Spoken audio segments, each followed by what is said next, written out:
अस्सलाम वालेकुम। मैं doctor Maria Anwar, consultant gynaecologist और सब फर्टिलिटी एडवाइज़र दी मिड सिटी हॉस्पिटल सरगोदा से। आज इस मौज़ू पे मैं बात करना चाहूँगी, वो है सिज़ेरियन स्कार। सी सेक्शन का जो स्कार होता है, यानी कि जो निशान होता है, क्या वो चला जाता है? बिल्कुल नहीं। कभी भी सी सेक्शन का निशान मुकम्मल तौर पे किसी भी फीमेल का नहीं जा सकता। जब भी उनकी सर्जरी होती है, ये निहायत ही मेजर सर्जरी है, और इस सर्जरी के बाद जो निशान है, किसी औरत को बहुत ज़्यादा गहरा पड़ जाता है, किसी को लाइट होता है, और किसी को उस जगह पे जिस तरह नुमाया सी स्किन हो जाती है, जिस तरह काली सी स्किन, उस पे उभार आ जाता है, जो कि निहायत ही अगली लगता है। तो मैं यही बताना चाहूँगी अपनी फ़ीमेल्स को कि इस बात से परेशान ना हों, जब भी आपका सी सेक्शन होना है तो निशान तो पड़ना ही पड़ना होता है। हाँ, कुछ लोगों में टेंडेंसी कम होती है, लाइट सा निशान पड़ता है, और कुछ में बहुत ही ज़्यादा भद्दा और बदनुमा दाग सा नुमा निशान पड़ जाता है, जो कि फ़ीमेल के लिए बहुत ज़्यादा परेशानी का बायस होता है। लेकिन इस सी सेक्शन स्कार को हम कम कर सकते हैं। वो किस तरीके से? वो ये है कि जब भी आपका सी सेक्शन हो चुका है, उसके 4 से 6 हफ़्ते के बाद आपको चाहिए कि उसके ऊपर सिलिकॉन जेल मिल जाती है। वो रोज़ाना अप्लाई करें।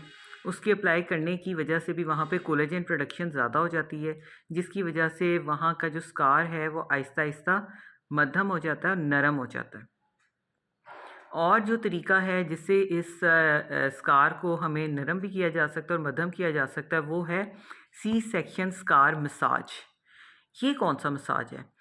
अपनी 4 उँगलियों को लेके उस पे बायो ऑयल या मिनरल ऑयल लगा के आहिस्ता-आहिस्ता से सी सेक्शन वाले स्कार पे गोलाई की मोशन में आप राइट से लेफ़्ट की तरफ हल्का-हल्का सा मसाज करें, 10 से 15 मिनट रोज़ाना। इसकी वजह से जो अंदर गुठलियाँ बनी होती हैं, जो अंदर सख्त सी टिश्यू होता है, वो नरम होता जाएगा, और जो स्ट्रेचिंग की वजह से बदनुमा सा स्कार होता है, वो बैठ जाएगा और वो जगह नरम हो जाएगी। एक तो आपको तकलीफ़ भी कम होगी, क्योंकि कुछ ख़वातीन को मुसलसल स्ट्रेचिंग पेन रहती है ऑपरेशन के बाद, वो भी कम हो जाएगी, और आपका जो सी सेक्शन का उभार है, वो भी नरम हो जाएगा, और स्कार भी मध्यम पड़ जाएगा। इस तरीके से भी इसको ख़त्म किया जा सकता है, और इस दर्द को। और जो लेज़र है वो भी इसका इलाज है, लेकिन मुकम्मल तौर पे कोई भी इलाज नहीं है।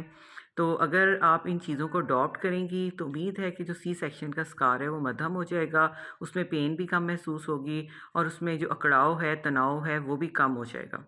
बेसिकली जो सी सेक्शन होता है वो सिर्फ़ स्किन पे इंसिजन नहीं होता, स्किन, उसके नीचे फ़ैट, उसके नीचे आपके फेशियाज़ होते हैं, मसल्स होते हैं, और फिर आपका जो यूट्रस है उसमें कट दिया जाता है।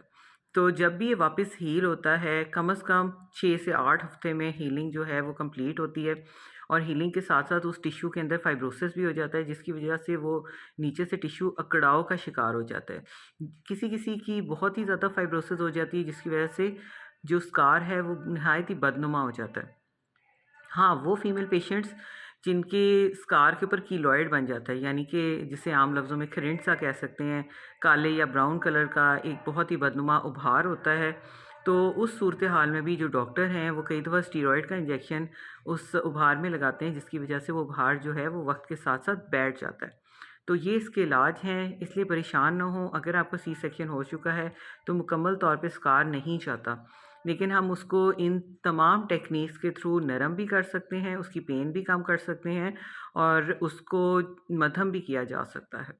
उम्मीद है कि आप इन चीज़ों को फ़ॉलो करेंगी तो आप इंशाल्लाह ताला फ़ायदा हासिल करेंगी। Thank you.